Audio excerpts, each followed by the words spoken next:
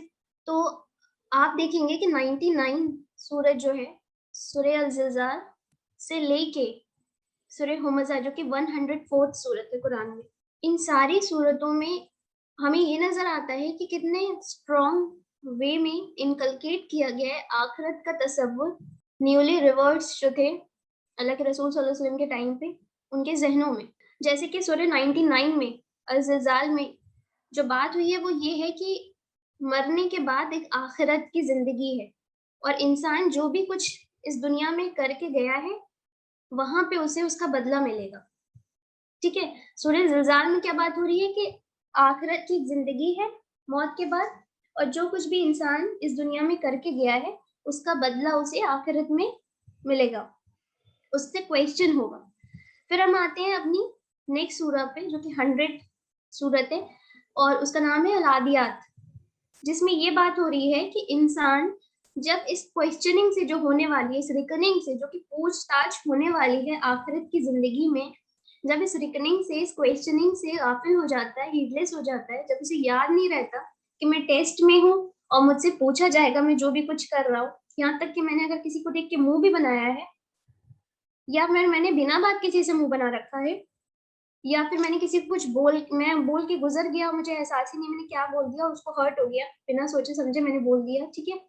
तो इतनी छोटी छोटी चीजें भी और बड़ी से बड़ी चीजें भी, ठीक है, जो भी यहाँ पे हो रही हैं उनका क्वेश्चन होगा। जब हम इस चीज से गाफिल हो जाते हैं तो फिर इंसान जो है वो मॉरल डिग्रेडेशन के रास्ते पे चलने लगता है और वो फलाह का रास्ता नहीं होता, वो इमोरलिटी के रास्ते पे चलने लगता है। ठीक है, तो ये सूरह अल-आदियात में ये बताया गया है कि जब हम इस क्वेश्चनिंग को भूल जाते हैं तो हम मॉरल डिग्रेडेशन की तरफ जाते हैं। और दूसरा ये पॉइंट बताया गया है अल-आदियात में कि जो भी कुछ हम यहाँ पे कर रहे हैं सिर्फ जाहिरी अमल का बदला नहीं मिलेगा हमें, बल्कि हमारी नियतों का और जितने भी छुपे हुए राज है हमारे दिल में, जो भी कुछ हमारे दिल में उठ रहा है, हमारे दिल में चल रहा है, हर वो भी टेकन इनटू अकाउंट होगा। ठीक है, वो भी लिया जाएगा अकाउंट में, उसके बारे में भी पूछा जाएगा कि तुमने क्या सोचा था, तुम्हारी नीयत क्या थी, तुमने इस वक्त पे ये सोचा था, तुमने ये सोच के ये काम करा था। तो जाहिरन हो सकता है हमें कुछ अच्छा, हमने कुछ कर दिया जो दुनिया को अच्छा लग रहा हो, लेकिन उसके पीछे हमारा मोटिव डार्क हो, तो लेकिन वो अल्लाह देख रहा है। ठीक है, तो हमें इन सारी माइन्यूट चीजों से बचना है। हमें सिर्फ यहाँ की खुशनुदी हासिल नहीं करनी, सिर्फ लोगों को, अल्लाह के सिर्फ बंदों को खुश नहीं करना, अल्लाह को भी खुश करना है और अपनी नियतों को पाक रखना है। फिर उसके बाद हम आते हैं अपनी नेक्स्ट सूरह पे जो कि अल कारिया। इसमें जो बात हो रही है वो भी आखिरत के बारे में। तो मैंने जैसा बोला था कि आखिरत के तसव्वुर को ही मुसलसल लोगों के जहनों में स्ट्रॉन्ग किया गया है, उसको बहुत ताज़ा रखने की कोशिश की गई है और उसको कॉन्क्रीट बनाने की कोशिश की गई है ताकि ये निकल ना पाए उनके दिमाग से, उनके जहनों से। तो पहले क्या बात हुई कि मौत के बाद एक आखिरत की जिंदगी जिसमें तुमसे सवाल होगा। दूसरी आयत में अल-आदियात में क्या बात हुई कि ये जो सवाल होगा इससे अगर तुम गाफिल हो जाओ तो तुम्हारा ही नुकसान है। और दूसरा सवाल सिर्फ ज़ाहिरी अमाल पे नहीं बल्कि दिलों के राज़ों पे भी होगा, दिलों की नियतों पे भी होगा। फिर नेक्स्ट सूरह अल-कारिया में बात हो रही है फिर से आखिरत के बारे में, जिसमें कि आखिरत के बारे में बात करने से पहले क़यामत की कुछ पॉइंट्स, क़यामत का एक मंजर पेश किया गया है, जिसमें कि ये बोला गया है कि जो लोग होंगे क़यामत जब आएगी तो वो घबराते हुए भागे फिर रहे होंगे, उनको कुछ होश नहीं होगा। जैसे आपने देखा होगा रोशनी है, एक बल्ब जलता है तो परवाने की तरह कीड़े कैसे उसके आसपास ही भटकते रहते हैं, उन्हें कुछ होश नहीं रहता है, ऐसा लगता है दीवाने हो गए, भागते रहते हैं, लड़ते रहते हैं, एक दूसरे से भिड़ते रहते हैं। यही एकदम हाल उस दिन इंसानों का होगा।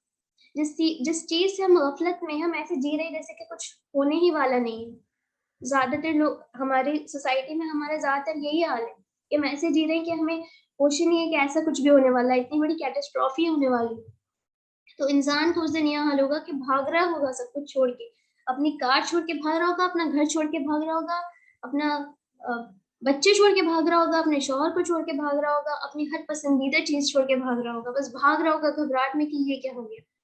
और दूसरा पॉइंट जो बताया गया है क़यामत के बारे में इस सूरत में, पर्टिकुलरली सूरह अल-कारिया में, वो ये कि उस दिन जो पहाड़ है, जिसकी वजह से जो अर्थ है वो बैलेंस्ड रहती है, टेंट की तरह वो सेटल्ड रहते हैं अर्थ के सरफेस पे, जिसकी वजह से अर्थ बैलेंस में रहती है, जो कि एक साइंटिफिक मिरेकल है कुरान का। तो वो पहाड़ उस दिन रुई की तरह, धुनी हुई रुई की तरह, जिसकी रुई एकदम ऐसी होती है जब बिल्कुल कॉम्पैक्ट हो, जब धुन देते तो फैल जाती, स्कैटर्ड हो जाती, तो पहाड़ भी उस दिन स्कैटर्ड फॉर्म में धुनी हुई रुई की तरह उड़ रहे होंगे, जिसकी वजह से जो जमीन होगी वो ढुलक रही होगी।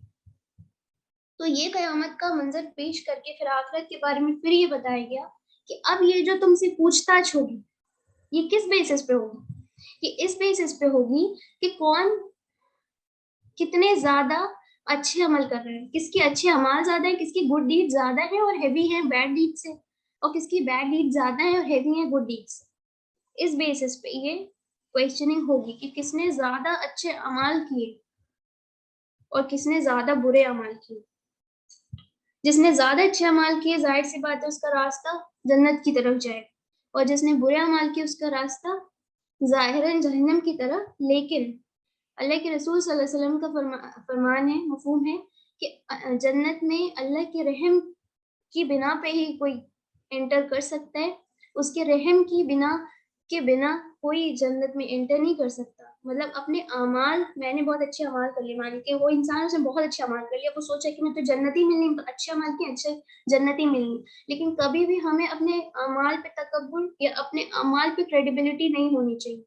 हमें ध्यान में रखना चाहिए कि हमें जन्नत में एंट्री सिर्फ अल्लाह का रहम ही दिला सकता है, अल्लाह की मर्जी दिला सकती है, हमारे अमाल कोई औकात नहीं रखते उसके आगे।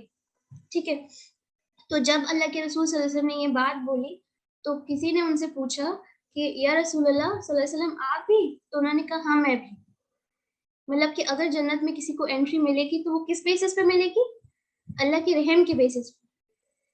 तो हमें कोशिश करती रहनी है, जो अल्लाह ने कहा है वो करते रहना है, लेकिन हमें उम्मीद सिर्फ अल्लाह के रहम से लगानी है, अल्लाह की मर्जी से लगानी है। उसके बाद जो सूरत आती है वो है अत-तकासुर, जो कि 102nd सूरत है, और अल-कारिया थी 101। अब अत-तकासुर में भी ह्यूमन लाइफ का एक अलग एस्पेक्ट टच करते हुए आखिरत पे ही बात हुई है, एंड में आखिरत पे ही बात आई।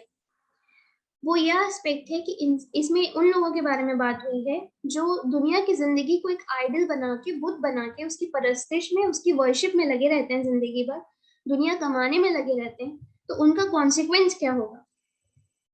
तो बेसिकली बात कहाँ जा रही है? आखिरत की तरफ, उनका कॉन्सिक्वेंस क्या होगा। अब यहाँ पे बात ये हुई है कि हमारी पूरी जिंदगी इंसान कोशिश ये करता है कि मैं ज्यादा से ज्यादा पैसा, नाम, fame, name, money, power, wealth, facilities, luxuries कमा लूं ताकि मेरी जिंदगी आसान हो जाए, मेरे बच्चों की जिंदगी आसान हो जाए। ठीक है, कुछ लोगों के पास इतना बैंक बैलेंस भी होता है कि अगर वो पूरी जिंदगी भी कुछ ना करें तो वो आराम से बैठ के खा सकते हैं। तो इतना ज्यादा है लोगों के पास दुनिया में, और फिर भी उनकी जो चाहत है वो खत्म नहीं होती।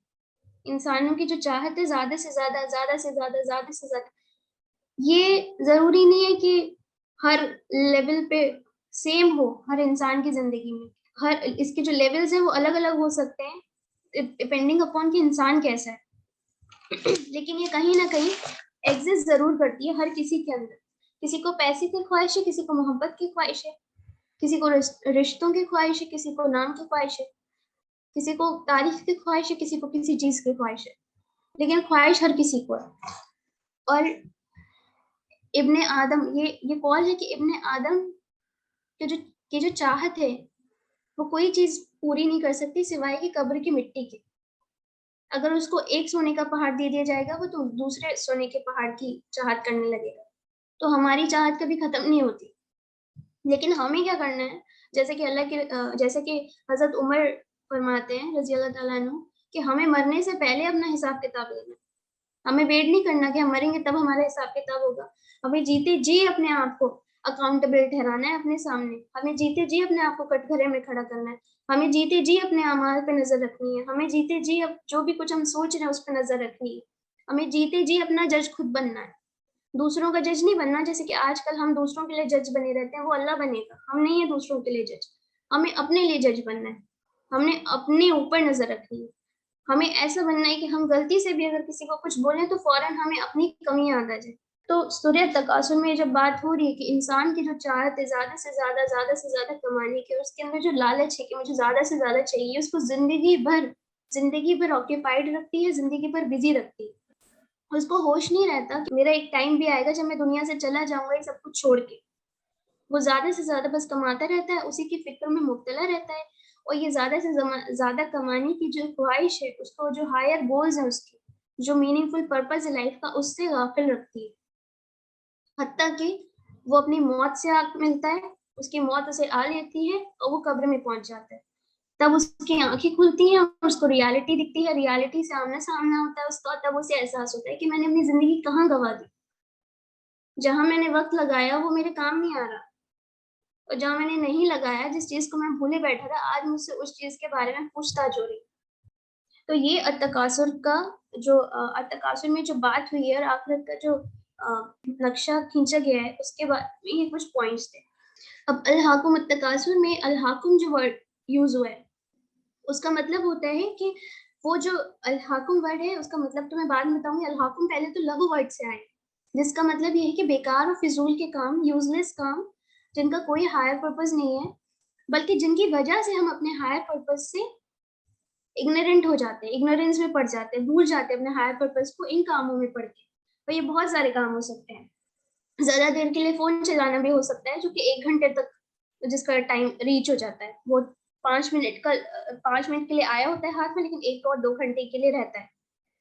वो कोई भी चीज हो सकती है जो हमें हमारे मकसद से भटकाती।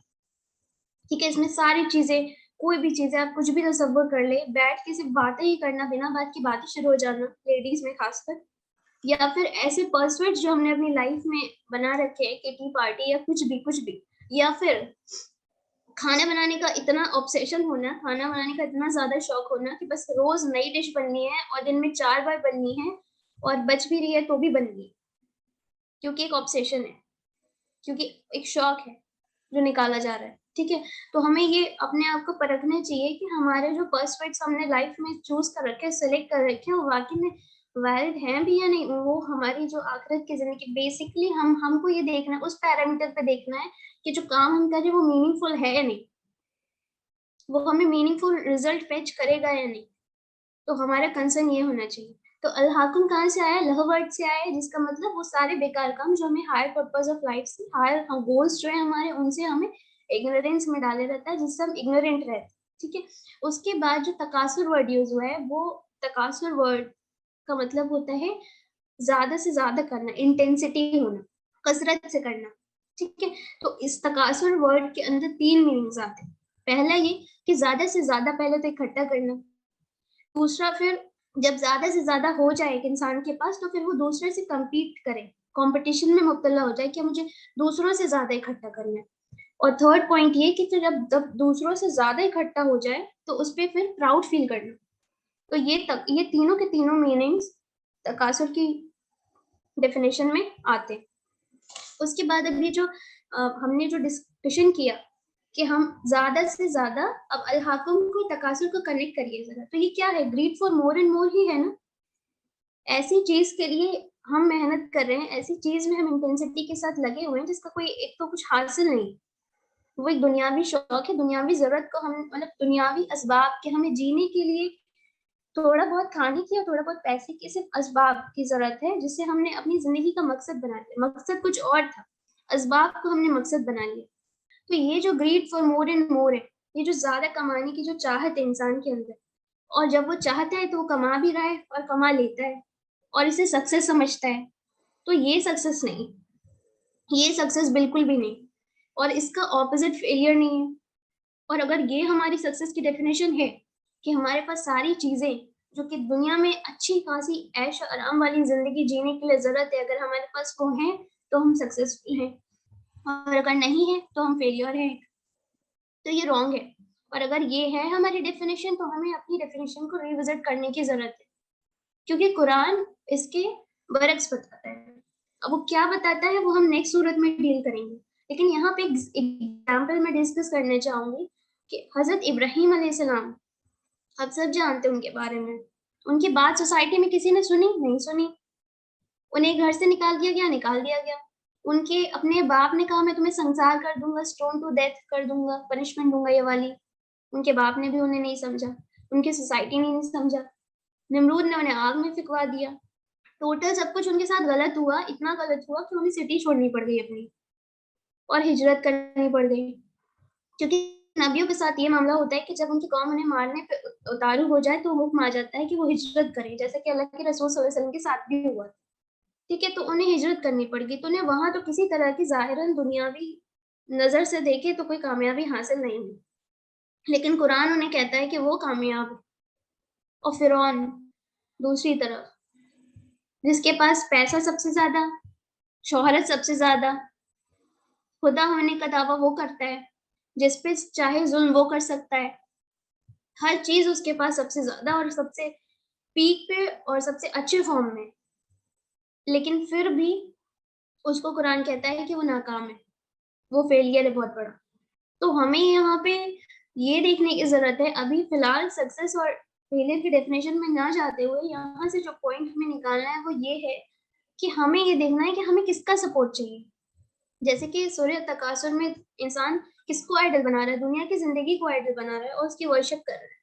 उसको से बेहतर बनाने की कोशिश कर रहा है। हमें क्या करना है, हमें ये नहीं करना। हमें कोशिश करनी है कि हमें अल्लाह की ज़ात का सपोर्ट मिल जाए। हमें कोशिश ये करनी है कि अल्लाह जैसी ज़ात हमारी दोस्त बन जाए। हमें कोशिश ये करनी है कि अल्लाह जैसी ज़ात से हमें मोहब्बत हो जाए। हमें कोशिश ये करनी है कि अल्लाह जैसी ज़ात के नाम पे हमारा दिल धड़कने लगे। हमें उससे इतनी मोहब्बत हो जाए, इतनी मोहब्बत हो जाए कि हमें हर चीज़ में अल्लाह दिखाई दे। अपने आस-पास की हर चीज़ में अल्लाह दिखाई दे। और जब हमें अपने आस-पास की हर चीज़ में अल्लाह दिखेगा, तो हम कभी भी उसके खिलाफ नहीं जा सकते। जब मोहब्बत अल्लाह की इतनी ज़्यादा होगी दिल में, तो शैतान के हर वसवसे पे वो गालिब आएगी। तब शैतान हमें बहका नहीं पाएगा, और ना ही तब हमारे पास ये बहाना होगा कि शैतान ने हमें बहकाया। लेकिन वो मोहब्बत ऐसी इस दर्जे की होनी चाहिए कि वो गालिब आ तो पाए। तो यहाँ से जो हमें पॉइंट ये निकालना है कि हमें सपोर्ट अल्लाह का चाहिए। इब्राहीम अलैहिस्सलाम को अल्लाह का दोस्त कहा जाता है।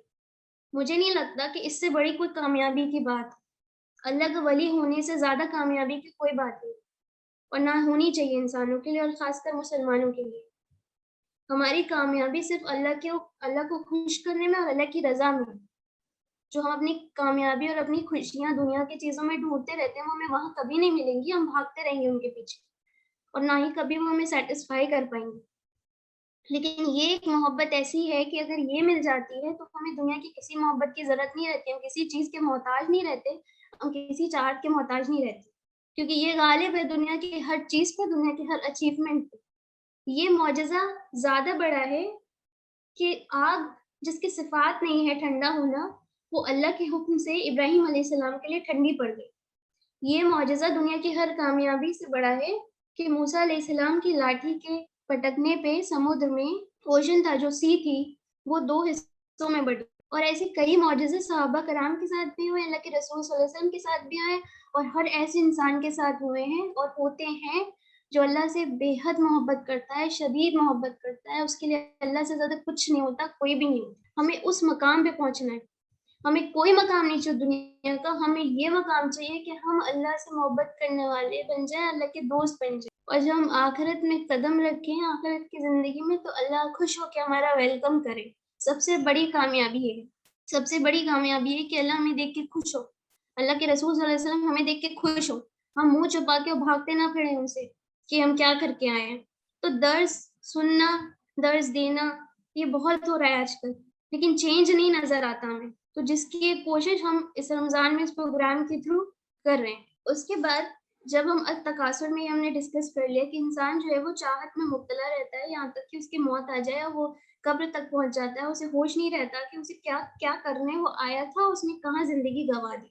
उसने जो-जो नेमत इकट्ठी करी, उसने जो कुछ भी कमाया, वो एक नेमत ही तो थी। अगर उसने पैसा कमाया तो वो एक नेमत थी, उसने नाम कमाया तो वो भी अल्लाह की तरफ से एक नेमत थी कि अल्लाह ने उसे अता कर दिया। अल्लाह ने उसे बहुत कुछ अता किया, जहाँ उसने मेहनत की वहाँ उसे अता कर दिया अल्लाह ने। जब अता कर दिया तो अब इस एक-एक नेमत का उससे सवाल होगा। जब वो वापस ऊपर जाएगा तो एक-एक नेमत जिसमें उसने अपनी ज़िंदगी खपा दी उसके बारे में उससे पूछा जाएगा।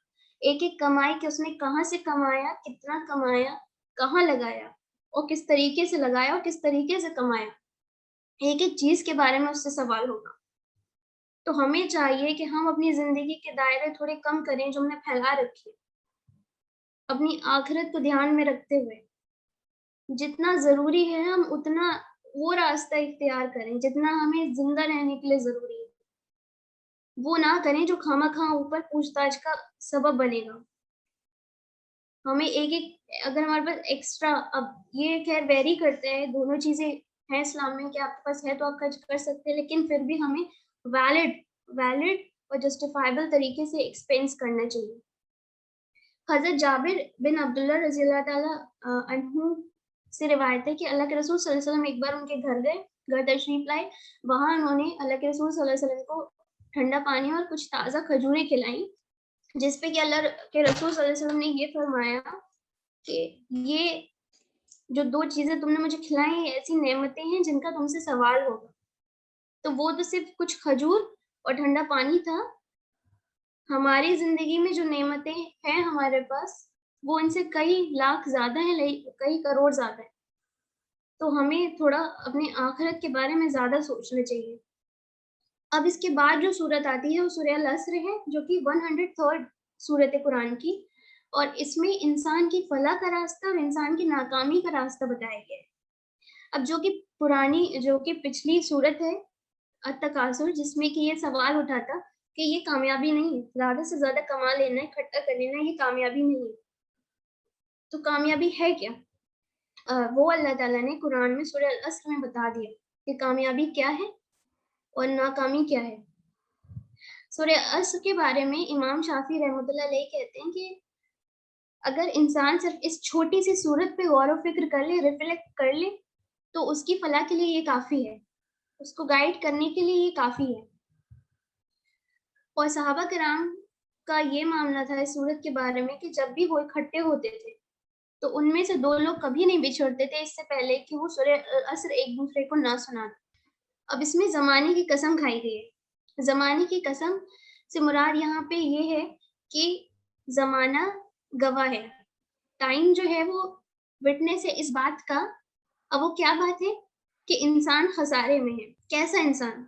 अब जितना भी पीछे हमने अभी स्टडी किया है कि जो अपनी आखिरत से गाफ़िल है, जो ग्रीड फॉर मोर एंड मोर में मुब्तला है, जो क्वेश्चनिंग जो होने वाली है आखिरत में उससे गाफ़िल है, ये जो भी चीज़ें हमने डिस्कस की हैं अभी कि जो हमारी कमियाँ हैं, अगर हम हर उस चीज़ से गाफ़िल हैं और हम ऐसे ही ज़िंदगी बिता रहे हैं उनको बिना रेक्टिफ़ाई किए, तो हम खसारे में हैं। ऐसा हर शख्स खसारे में है, ज़माना गवाह है। मतलब ज़माने में यही होता आया है कि जिसके अंदर ये ख़ामियाँ पाई गई हैं, वो खसारे में ही रहा है। इससे बचने के लिए भी अल्लाह ताला ने बता दिया कुरान में कि हमें क्या करना चाहिए, अपने अंदर कौन-सी क्वालिटीज़ लानी चाहिए। एक ये कि ईमान लाए, अच्छे काम किए, हक़ पे चले, दूसरों को भी हक़ की तरफ बुलाया, सब्र किया, दूसरों को भी सब्र की ताकीद की। अच्छा यहाँ पे ये हमें बता दिया कि ये प्रॉब्लम्स हैं आपके अंदर जिसकी वज़ह से आप लॉस में जा सकते हैं। अगर आप उन प्रॉब्लम्स को रेक्टिफ़ाई करके रिप्लेस कर दें उन्हें इन क्वालिटीज़ से जो कि एंड में बताई गई सक्सेस के जो पैरामीटर्स ये हैं, ये बताए गए कि ईमान लाए, अच्छे काम किए, हक़ और सब्र, ठीक है? खुद भी और दूसरों को भी। तो अगर हम इसे रिप्लेस कर दें तो फिर ये लॉस हो सकता है कि लॉस ना रहे और हम सक्सेस के रास्ते पे चलने लगे। तो जो मैं अभी बात कर रही थी कि ट्रू डेफिनिशन क्या है सक्सेस की, वो यही 4 पैरामीटर्स हैं जो सूरह अल-अस्र में बताए गए कि ईमान, अच्छे काम, हक़ और सब्र। अब यहाँ पे ज़रा जो टाइम की बात हो रही है कि ज़माना गवाह है, तो उसको हाइलाइट करते हुए कुछ 1-2 मिनट में फिर हम आते हैं सूरह हुमज़ा पे कि वो अब इससे किस तरीके से कनेक्टेड है। अब यहाँ जो टाइम की बात हो रही है वो ये है कि इमाम राज़ी रहमतुल्लाह अलैह एक किस्सा बताते हैं जहाँ पे वो ये बताते हैं कि उन्होंने एक बर्फ़ बेचने वाले से समझा कि इस सूरत का मतलब क्या है। कौन-सी सूरत का? सूरह अल अस्र का। एक बर्फ़ बेचने वाले से उन्हें समझ में आया कि इस सूरत का मतलब क्या है। जो कि ये सदा दे रहा था, जो कि ये आवाज दे रहा था लोगों को कि इस बर्फ बेचने वाले पे रहम खाओ जिसकी पूंजी घुली जा रही है। जो बर्फ है, जो आइस है, वो मेल्ट होता है, ठीक है? तो उन्होंने इससे ये मतलब निकाला कि जो टाइम है वो भी आइस के जैसा है, हम उसे रोक नहीं सकते, वो हमारे हाथ से मेल्ट होता जा रहा है, हमारे पास कोई भी तरीका नहीं है उसको रोकने का, वो मेल्ट होता ही जा रहा है।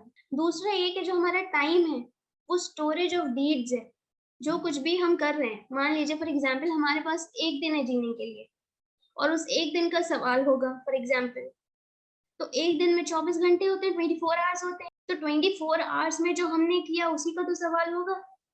एक दिन का मतलब क्या है? जो पूरा 24 आवर्स में जो हमने किया उसका सवाल होगा। तो इनडायरेक्टली बात कहाँ जा रही है कि हमारे वक़्त का सवाल होगा। हमारे पास जो वक़्त है उसका एक-एक सेकंड, उसका एक-एक मिनट, उसका एक-एक घंटा और उसका एक-एक लम्हा, एक-एक दिन, एक-एक महीना हमने किस काम से भरा हुआ है, कैसे काम से भरा हुआ है, उस वक़्त को ले जाके अल्लाह के सामने पेश कर दिया जाएगा। तो हमें अपने टाइम को लेके बहुत केयरफुल रहना चाहिए। दूसरा टाइम करेंसी भी है, करेंसी की तरह काम करेगा। एक जो हम अपने टाइम में चीज़ें स्टोर करके ले जाएँगे, जो हम अपने अमाल स्टोर करके ले जाएँगे, नियतें स्टोर करके ले जाएँगे, वो हम वहाँ देंगे जिसके बदले में हमें कुछ मिलेगा, अच्छा या बुरा रिवॉर्ड। तो एक तरीके से करेंसी है, जो कि आखिरत में काम आएगी। अब जैसा कि आप देख सकते हैं स्लाइड में, सूरह अल-हुमज़ा जो कि हमारा मेन टॉपिक है डिस्कशन का। तो ये जो सूरह है, ये लास्ट सूरह है जुज़े अम्मा में जो आखिरत के टॉपिक से डील करती है।